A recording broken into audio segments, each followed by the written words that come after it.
தயவு செஞ்சு யாரும் இந்த ரோட்டில் வராதிங்க, அவ்வளோதான் சொல்லுவேன். ஹாய் ஃப்ரெண்ட்ஸ், அடுத்த ரோடு பார்த்தாச்சு. நேற்று சாயந்தரம் வந்து இறக்கியாச்சு. நேற்று 3 மணிக்கு வந்து 3 மணிக்கு தான் இறக்கி முடித்தாங்க. இறக்கி முடிச்சுட்டு ரோடு பார்த்தா இது செட் ஆக முடியல. விக்ஸ் மாத்திரை சாப்பிடுங்க, சத்தமா பேசுங்க பண்ணிட்டு இன்னைக்கு தான் ஒரு லோடு செட் ஆச்சு.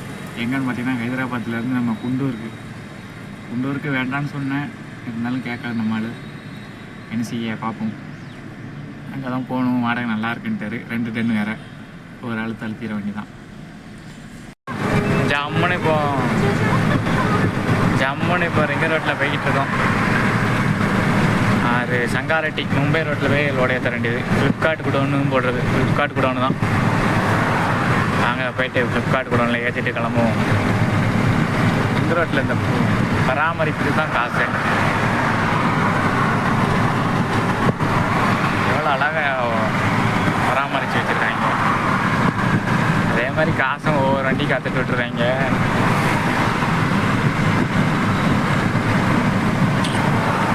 ரிங் ரோடு வந்தாலே ஒரு ஹாப்பினஸ் தான். அப்படி ஃப்ரீயாக போயிட்டே இருக்கலாம் ஜம்முன்னு.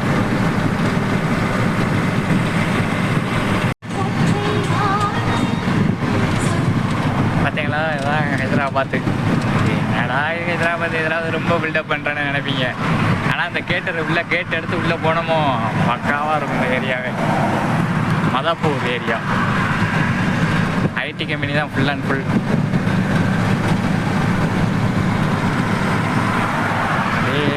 மாஸ்க் காட்டி விட்டுறாங்க உள்ளக்க. லோடு ஏற்றக்கூடிய குடோன்னு வந்தாச்சு. போயிட்டு என்ட்ரி போட்டு வரேன். டோக்கனை கொடுத்துட்டு வண்டியை பார்க்கிங்கில் போடுன்ட்டாங்க. போயிட்டு பார்க்கிங்கில் போடுவோம்.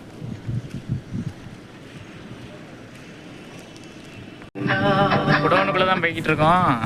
பாருங்கள் வேகத்தடை, பாருங்கள் குடோனுக்குள்ளே எதுக்கு இத்தனை வேகத்தடை போட்டு வச்சு. அப்படின்னா தான் வேகமாக இதுக்குள்ளே குடோனுக்குள்ளே யாராவது வேகமாக போவாங்களா? கட்ட புட்டுன்னு அவங்களோட அறிவு தான். இந்த மஞ்சளாக தெரியுதுல, ஃபுல்லாமே வேகத்தடை தான்.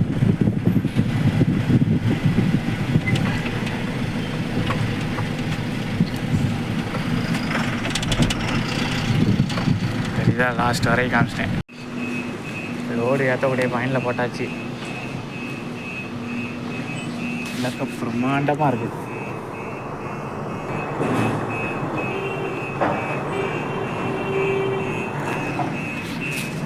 Please stop it. மக்களே, பில்லு வாங்கிட்டேன். வெளியில் வந்துட்டேன் கரெக்டாக. இப்போ ரைட் சைடு எடுத்து நம்ம ஒரே ஸ்ட்ரைட்டாக ஒரு 8 கிலோமீட்டர் போனோம்னா போதும். அங்கே சங்காரெட்டி ரோடை பிடிச்சிடும். சங்காரெட்டிலேருந்து நேராக அவுட்ரங்க ரோடை பிடிச்சி விஜயவாடா ரோட்டில் கொஞ்சம் 70 கிலோமீட்டர் போயிட்டு அடுத்து எங்கிட்ட கட் பண்ணி பிடில்குரா வழியாக போகிறோம் குண்டூருக்கு. பிடில்குரா வரைக்கும் நல்லா ஹைவே போயிடலாம் ஜல்லுன்னு. பிடில்குராக்கு அப்புறம் 65 கிலோமீட்டர் சிங்கிள் ரோடு. அது எப்படி போகிறோன்னு பார்ப்போம்.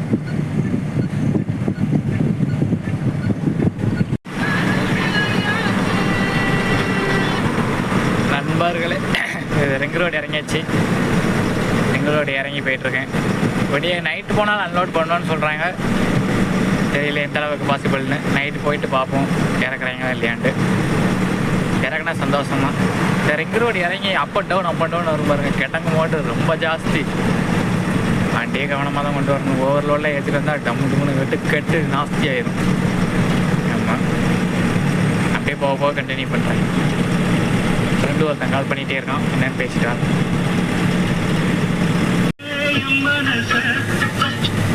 கரெக்டாக நம்ம விஜயவாடா ரோட்லேருந்து கீழே இறங்கி சென்னை போகிற மாதிரி போய்கிட்டு இருக்கேன். சென்னை போகிற மாதிரி போய்ட்டு பிடில்குராவில் இருந்து நம்ம கட் பண்ணி போகிறோம் குண்டூருக்கு. விஜயவாடா போய்ட்டு விஜயவாடாவிலேருந்து குண்டூர் போகலை, நம்ம சென்னை போகிற ரூட்டில் போயிட்டு அடாங்கி போகிறோம்ல, அடாங்கி போகிற ரூட்லேயே போயிட்டு அங்கே பிடில்குராவிலேருந்து லெஃப்ட் கட் பண்ணி ஒரு சிங்கிள் ரோடு 65 கிலோமீட்ரு. அதை நான் ஏற்கனவே அதில் போயிருக்கிறேன் பகல் நேரத்தில். ஆனால் ரோடு மோசமாக தான் இருக்கும். இப்போ எப்படி தெரியல. எப்படிப்பா நான் அதில் போயிட்டு இப்போ 8-9 மாதம் ஆயிடுச்சு. நான் இதுக்கு முன்னாடி ஒரு டிரான்ஸ்போர்ட்டில் ஓடிக்கிருந்தேன். அந்த டிரான்ஸ்போர்ட்டில் ஓடிக்கிட்டு இருக்கும்போது அங்கே அந்த வண்டியில் போனது. இப்போ இந்த வண்டி மாற்றி போனதில்லை. போயிட்டு பார்ப்போம், ரோடு போட்டுருப்பாங்களான்னு பார்ப்போம். ஆட்சியெல்லாம் மாறிடுச்சு, 2 ஆச்சு. ரோடு போட்டாங்களா இன்னும் தெரியல, போயிட்டு பார்த்தா தான் தெரியும். இல்லைன்னா அதே மாதிரி தான் இருக்குதான்னு தெரியல. போன தடவை நான் போகும்போது ரோடு ரொம்ப மோசமாக இருந்துச்சு. பகல் டயத்தில் போனேன், அதுவும் ஒரு வண்டி பாஸ் ஆகும், ஒரு வண்டி வந்தால் ஒரு ஆள் விட்டு கொடுத்து ஆகணும், இறங்கி தான் போகணும். அந்த மாதிரி தான் இருந்தது. ஓனர்கிட்ட சொல்லி பார்த்துட்டேன், 30 கிலோமீட்டர் தான் எக்ஸ்ட்ரா வருது, அப்படியே போயிருந்தேன்னு. ஆனால் அவர் கேட்ட படம் இல்லை, இதுலேயே போ பண்ணிட்டாரு. சரி என்ன செய்ய, அதனால் மூடிக்கிட்டு இதுலேயே கிளம்பியாச்சு. சரி போயிட்டு பார்ப்போம்.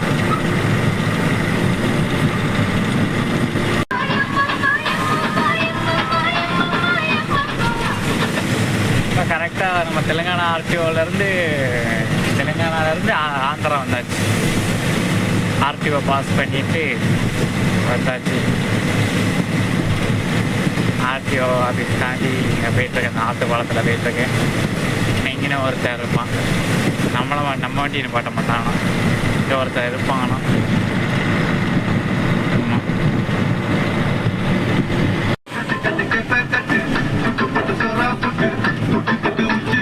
இப்போ கரெக்டாக பிடில்குரா ஊருக்குள்ளே தான் இருக்கோம். இங்கே 1 மணி நேரம் நிப்பாட்டி தூங்கி வச்சுட்டு பொறுமையாக போகலான்னு பார்க்குறேன்.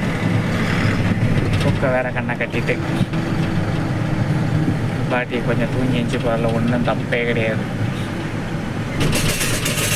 ஒதுக்கி அப்படிங்கிற சர்க்கிள் இருக்குல்ல, ஐயா அம்பேத்கர் ஐயா சர்க்கிள் கிட்ட பாட்டியாச்சு. ரோட்டை விட்டு கீழே தான் நான் பாட்டியிருக்கு. ரோடு அதோடய முடிஞ்சு. அவுட்ரு பைபாஸ்லேருந்து வர்ற வண்டி பூரா இதில் தான் ஏறும். நம்ம அங்கிட்டு சிட்டிக்குள்ளே ஓடியே வந்தாச்சு. ஆனால்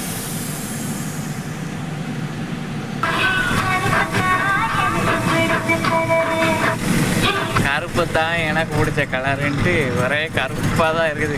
எந்த வண்டியும் வந்த பாடம் இல்லை, போன பாடம் இல்லை. ஒரு 10 கிலோமீட்டர் நான் மட்டும் ஒத்தியில் போய்கிட்டு இருக்கேன்.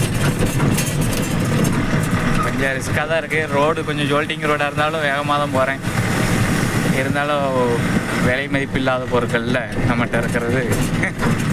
எல்லா பொருளுக்கும் விலை இருக்கத்தான் செய்யுது, இருந்தாலும் நம்ம உயிருக்கு விலை மதிப்பு இல்லை. இல்லை ஆமாம், நமக்கு தெரியாது இந்த ஏரியா எப்படின்னு. நைட்டில் பகலில் வந்திருக்கேன், நைட்டில் ஒரு வண்டி கூட வரல இது வரைக்கும். 10 கிலோமீட்டர் வந்துட்டேன், இன்னும் 45 கிலோமீட்டர் போகணும் உள்ள.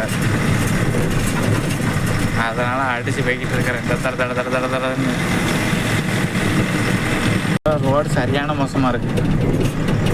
நான் முன்னாடி வந்தப்போ எப்படி இருந்ததோ இப்பவும் அதே லட்சணம் இதில் தான் இருக்குது. இந்த கொஞ்சம் போட்டிருக்காங்க, ஒரு 100 மீட்டர் நல்ல சர்றன்னு வரும். அதுக்கடுத்து சரியான கடங்கு மேடாக இருக்கும். ரோடு போட்டது ஒழுங்காக போட்டு தொலைய மாட்டேங்கிங்க முழுசாக. பைபாஸை மட்டும் பேத்து போட்டுக்கிட்டு இருப்பாங்க டெக்டைவேஷன் பண்ணி. இங்கே இருக்க ரோடை போட்டு முடியாது அவங்களுக்கு. பாருங்கள் பார்த்தீங்களா, ஒரு 100 கிலோமீட்டர் நல்லா இருந்துச்சு, 100 மீட்டர் நல்லா இருந்துச்சு. இப்போ அடுத்து பார்த்தீங்கன்னா எப்படி இருக்குது பாருங்கள், ஃபுல்லாக பெரிய பள்ளமாக இருக்குது. அதுவும் இதெல்லாம் கொஞ்சம் ஹெவி லோடு எடுத்துகிட்டு வந்து இதெல்லாம் விட்டோமா அவ்வளோதான், வெட்டு சோழி முடிஞ்சது.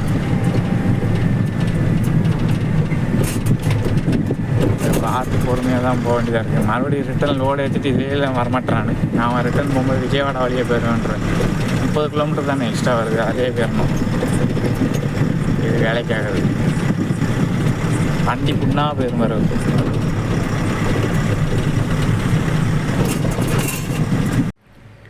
ஃப்ரெண்ட்ஸ், காலையில் 6:30 ஆகுது. மணி இப்போ தான் லோடு இருக்க பாயிண்டில் விட்டுருக்கேன். ஆனால் 6:30 பாயிண்டில் போட சொல்லிட்டாங்க. ஒரு வண்டி எனக்கு முன்னாடி 4:30 பாயிண்டில் போட்டு இறக்கிட்டு போயிட்டாங்க.